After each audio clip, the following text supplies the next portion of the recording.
nikiwa kwenye mitandao ya kijamii na video mbalimbali naangalia, na jamaa mmoja akasema, bwana we, ukiwa mjinga alafu kuna mtu anafurahia ujinga wako, siku moja ukafanikiwa kutoka kwenye huo ujinga, basi huyo mtu anakasirika sana. Anafikiri yuko tayari kwa namna yoyote ile kukurudisha kwenye huo ujinga wako, ili kusudi aendelee kupata faida, na ikibidi atatumia nguvu zozote zile ili kusudi upate kurudi kwenye ujinga na endelee kupata faida ambayo alikuwa anapata kutokana na ujinga wako. Hiki kitu ambacho kinanifanya niwaze sana. Zamani watu walikuwa wakifeli darasa la 7 ndio wanaopelekwa private. Waliofaulu wanapelekwa shule za serikali.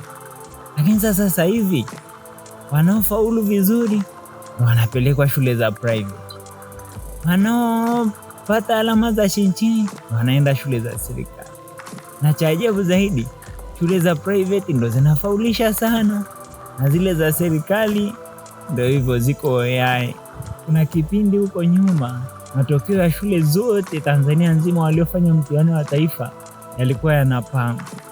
Lakini sasa hivi serikali imeacha kupanga yale.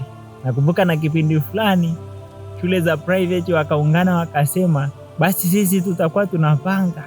Sijui ilitokea nini, yakawa hayapangwi. Si serikali ilikataa, sijui walikosa hela, sijajua vizuri, lakini nasikia serikali iliona ni gharama kubwa zaidi kupanga matokeo. Sijui kama kuna ukweli hapo, watatuambia wenyewe. Nikawaza labda serikali au uongozi umeshindwa kujua una wajibu gani kwa watu wake au kwa jamii yake. Kwa sababu sielewi, kila nikitazama uongozi kazi yake ni kukusanya maoni kwa wananchi. Mmoja anasema mimi nataka ajira, mmoja anasema mimi nataka mwanangu asome, mmoja anataka kuuza mazao yake na vitu vingine kadhalika. Alafu serikali kisha kusanya yote hayo, inatafuta wafanye project gani ili kusudi watu wote hawa waweze kufaidika na hiyo project. Basi serikali inatakiwa kutengeneza the common good for the whole society, national cake ambayo watu wote wanaweza wakamega hapo kidogo kidogo na mtu akapata faida. Ndipo serikali inaamua kutengeneza shule, watoto wa raia watasoma pale. Ambao wanatafuta ajira ya ualimu, ya upishi, ya ulinzi, ambao wako mtaani wanatamani kufanya ujenzi, watafanya kazi pale.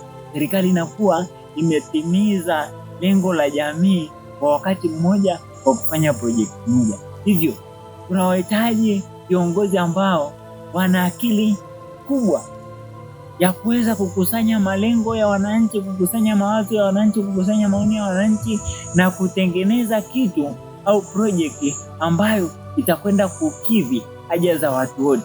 Lakini raia kazi yao ni kuisimamia serikali, yani kuwapa serikali mawazo, na kazi ya serikali ni kuyatekeleza.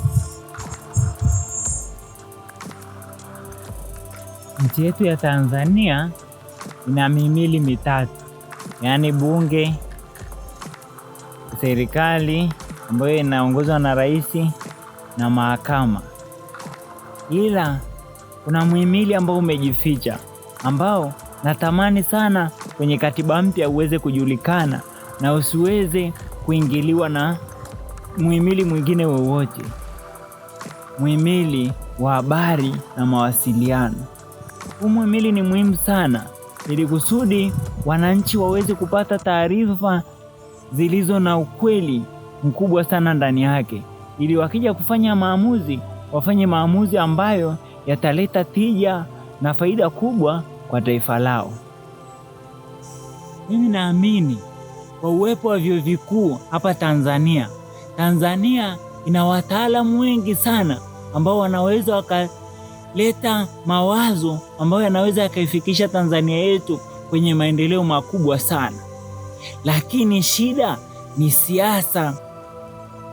ningetamani sana kwenye katiba mpya iwepo sheria ambayo inambana rais, kwamba akishachaguliwa kutoka kwenye chama fulani, kiapo chake kiwe kuvichoma vile vitu vyote ambavyo vinahusiana na chama chake mbele ya hadhara. Hicho ndo kitakuwa kiapo ambacho ni saini, alama ya kuacha chama chake kulihudumia taifa. Na akisha vichoma, anatakiwa kusaini fomu ambayo anakula tena kiapo kingine endapo atajishughulisha kwa shughuli zozote zinazohusiana na chama chake na ashtakiwe mahakamani, na adhabu yake akibainika na makosa ni kumfilisi kila kitu ambacho alikuwa nacho.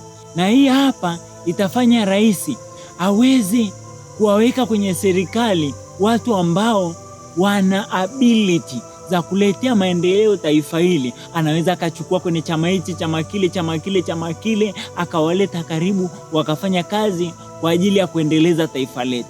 Cha mwisho, ni aibu kwa mtu kuwa kwenye kiti cha madaraka kwa miaka 5 kama vile William Ruto, kama ilivyokuwa kwa Mama Samia, na kama ilivyo kwa watu wengine ambao wameshakaa kwenye kiti cha urais kwa muda fulani, kuanza tena kupiga kampeni ukiwaahidi wananchi si utafanya kitu gani na gani, ukifanya kitu gani na gani, ukifanya kitu gani na gani, wakati hiyo miaka uliokaa huko nyuma haukufanya na wala ukuhangaika nacho. Ni aibu sana, tunabidi kujirekebisha.